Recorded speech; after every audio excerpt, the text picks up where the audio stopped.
JEN भर्ती को लेकर अभ्यर्थी सवाल कर रहे हैं कि रैंक को लेकर कुछ समस्या आ रही है। 97 अंक वाले की रैंक 79 आ रही है। मतलब रैंक का जो आगे पीछे काफी हुई थी। अभ्यर्थी एक दो दिन पहले आपके पास आए भी थे शिकायत लेकर के।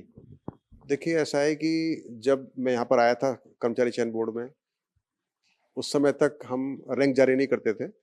हम सिर्फ रिजल्ट जारी करते थे 2 टाइम्स का, और किसी बच्चे को पता नहीं होता था कि उसकी रैंक कहाँ पर है। और मेरे पास अक्सर बहुत बड़े-बड़े लोगों के फ़ोन आते थे कि साहब उसका बताइए, उसका होगा कि नहीं होगा, उसकी क्या रैंक है और कहाँ पर है वो, ऐसा कुछ है। ऐसे बहुत लोग फ़ोन मेरे पास आते थे। तो मेरे को लगा कि ये इसको हम क्यों कॉन्फिडेंशियल करें, हमको तो रैंक बता देनी चाहिए हर एक बच्चे की। तो हमने ट्रांसपेरेंसी लाने के लिए, पारदर्शिता लाने के लिए हमने लगभग 1 साल हो गया, हम परीक्षाओं के पूरी मेरिट जारी करते हैं। टॉप टू बॉटम जो बच्चे सेलेक्ट होते हैं, चाहे वो ऊपर आ रहे हैं कि नहीं, सिलेक्शन हो रहा है कि नहीं हो रहा है, लेकिन वो जो बच्चे पास हो रहे हैं सारे, उन सब बच्चों की लिस्ट जारी करते हैं। और सबको पता पड़ जाता है कि कौन-सा बच्चा कहाँ पर मेरिट में खड़ा हुआ है, ओपन मेरिट में और अपनी खुद की कैटेगरी के मेरिट में। अब उस मेरिट को यदि उसमें कोई गड़बड़ है, कोई गलती है, कोई तो त्रुटि है, तो वो देखी जा सकती है। लेकिन हमारी मंशा बिल्कुल साफ थी, हम चाहते थे कि इसमें बिल्कुल ट्रांसपेरेंसी होनी चाहिए। कोई भी दलाल, कोई भी आदमी, कोई भी किसी को बहका ना सके कि मैं तुम्हारा परीक्षा सिलेक्शन करा दूँगा, तुम्हें पास करा दूँगा, तुम्हारा नंबर नहीं है। अब कोई किसी को बहका नहीं सकता क्योंकि सबके मेरिट सामने हैं। और हर बच्चा बोल सकता है कि मेरे से आगे वाले पीछे वाले बच्चे का सिलेक्शन के लिए मेरा नहीं किया। तो यानी कि बिल्कुल अभी खुली किताब की तरह से है ये। तो मैं आपसे बस यही रिक्वेस्ट करूँगा आपके माध्यम से इन बच्चों से कि आप इस मेरिट को स्टडी कर लें। जैसे आपका स्कोर कार्ड जारी होता है, उसके बाद आप देख लें। आपको लगता है कि उसके बावजूद भी आपको लगता है कि इस मेरिट में त्रुटि है, तो हमारे संज्ञान में लेकर आएँ, हम उस पे फौरन कार्रवाई करेंगे।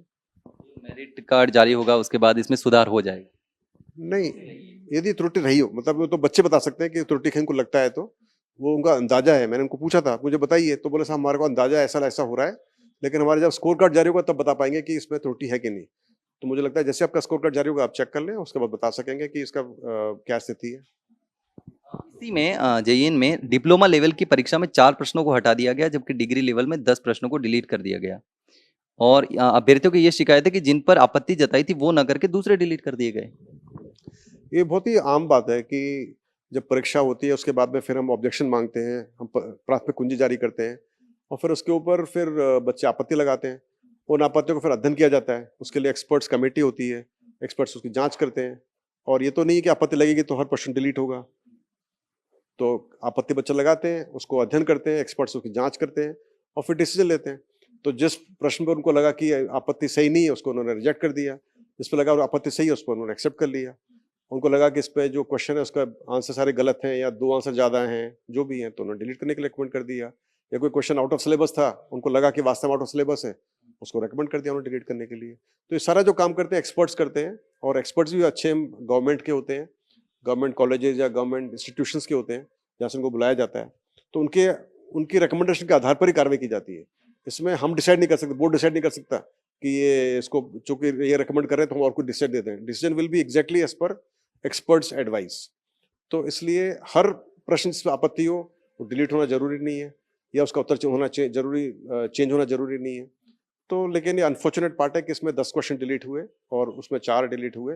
होने नहीं चाहिए, इतने ज़्यादा डिलीशन सही नहीं है, हमारा प्रयास भी है। तो कई बार जो एक्सपर्ट्स होते हैं वो कई बार थोड़ी गलती कर जाते हैं। हमारा प्रयास है कि ऐसे डिलीशन कम हो। जैसे अभी जेल प्रहरी परीक्षा आएगी, उसमें 2 पेपर हुए थे, उसमें सिर्फ 3 क्वेश्चन डिलीट हो रहे हैं।